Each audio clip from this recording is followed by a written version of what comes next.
Hey, this is Mike for the Run Testers. Now, if you are watching this video, then it's likely you've already watched our multi-tester review of the Garmin Forerunner 970. Now, in that video, we have talked a little bit about how it compares to the 965 and some of the upgrades that you can expect. But if you are a 965 owner, you're very much wanting to drill into how these two watches compare. That is what we're going to do in this video, and then let you know whether you should be buying the Garmin Forerunner 970, which does cost more than the 965, or actually you should be looking at a 965 and maybe sticking with the 965 as well. Okay, so let's get into running experience, and we will start with designing what these watches are like to live with on your wrist day to day, and also when you're taking them to bed to track your sleep. Now, in terms of similarities, you've got a similar case size. You don't have a small case size option for either of these watches. Now, I've got quite skinny wrists, and I actually haven't found either of these watches to feel too hulking, particularly compared to some other big Garmin watches.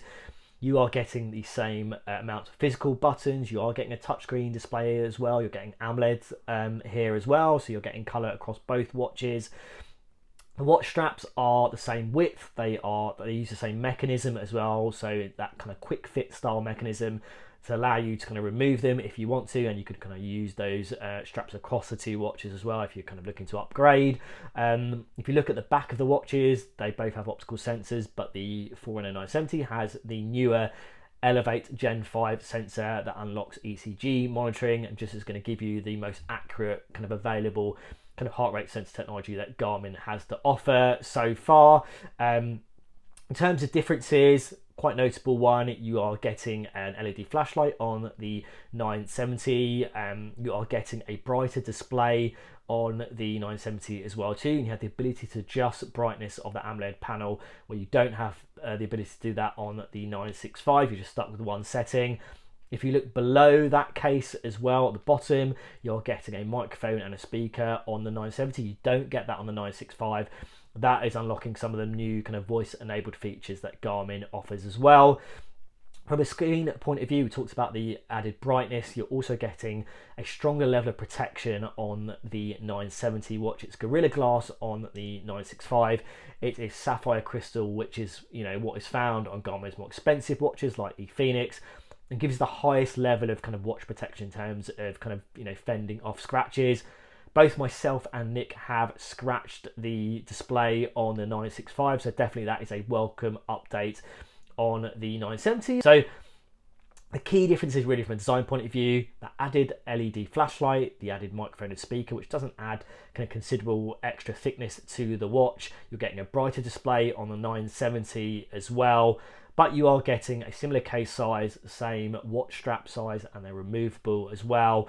So definitely some things there, they definitely cross over, but definitely some extras that might be, you know, desirable for some users. Okay, so into those key software, performance and feature differences on the 970 and the 965. And software is a good place to start, and particularly what you're getting in terms of user interface on the 970 and 965. 970 uses Garmin's latest operating system. That means a more kind of revamped user interface, which pulls in or brings together your kind of sports tracking and your smartwatch features all in one place. Now, you do still get that kind of feed of your widgets, which is Garmin calls glances, and that's consistent across these two watches. So that's going to be an experience that is going to feel very similar. You just might feel that when you are using the run tracking mode, sports tracking, that the presentation is slightly different, but it's going to unlock similar level or kind of type of features here. In terms of performance, you are getting that multi-band GPS here on both of these watches. From a GPS point of view, they are both very good. You're getting full color mapping here as well, you know, rich training and analysis here on both watches, things that we like across the 970 and 965, things like training, readiness, HRV status, which is becoming a bit more useful. There is a difference across in terms of the kind of added running metrics that you are getting on the 970. Those are running tolerance, Those are running economy, the step speed loss, those two that I mentioned at the end. Those are kind of tied to using the Garmin HRM 600 heart rate monitor chest strap. The running tolerance at the moment is only available on the 970. There's no kind of clear sign of whether that's going to be rolled back to the 965, but that could change. But right now that isn't on offer here on the 965, the older watch. But from a running performance point of view, very good across the board. I think you're going to get a good experience across both of these watches. Performance side of things, maybe there's a difference in terms of the battery life that you're going to enjoy on these two watches. The 970 definitely does see a bit of a drop in general in battery life. You do have a brighter display here that you're using, and if you are using it at kind of max brightness, you are going to see a bit more of a drop off, and that always on display mode, but also in the raise to wake mode as well. You should be able to get a week out of these watches in that raise to wake mode, but when it comes to that always on display, you are going to get a little bit more for the 965 based on our experience. And then I talked about the smartwatch experience that you're getting here as well. Along with that kind of a change in the user interface on the 970, you do have that speaker and microphone here that enables features like the kind of voice commands. You can kind of ask your watch to do certain or kind of control certain features. You can make calls as long as you are paired to Bluetooth. There is no LTE on either of these watches. You can use that speaker to listen to your music if you don't want to use headphones with the music players. So, you know, it's really about those kind of added voice-enabled features you're going to get on the 970 that you don't get on the 965. Whether those are of value to you is another question, but those are definitely, or that's definitely an area which separates the two watches. So definitely some differences between the two. I think day to day, they are very good, solid, you know, running watches, where there are some things that may sway you going for one or the other, maybe differences between, you know, you upgrading or maybe not upgrading. That is something we'll get into next.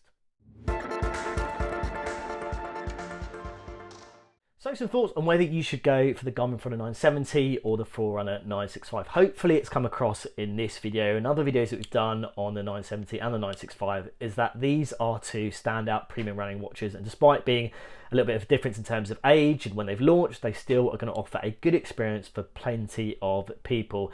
It really boils down to what really you kind of value in a running watch, and I think if you are looking the best at what Garmin has to offer, then the 970 is going to give you that, but to get those upgrades you are going to have to spend a bit more money. The 965 doesn't instantly become an inferior kind of running watch now that the 970 is here. It definitely doesn't feel like it's losing out huge amounts to make it feel like, no, this is one you shouldn't buy. From a run tracking experience, from the smartwatch experience, from the level of battery life you're getting, there are definitely reasons to still go for the 965. As I said, it really comes down to whether you want to spend that extra money on those features that we'll highlight in this video. So our take is if you go for either of these watches, you're going to get a good run tracking experience. As I said, it really comes down to whether you want to spend that extra money on those extra features, where some might see value, others might not. Okay, so a bit of a rundown there on the key differences between the Garmin Forerunner 970 and the Forerunner 965. Now, hopefully you found that video useful. If you are thinking, oh, there are other watches, I desperately want to know how the 970 compares, then do let us know. We have got some other videos coming up on that front. As always, like and subscribe, hit that little bell to find out about latest videos, and yeah, we'll see you for the next Run Testers video.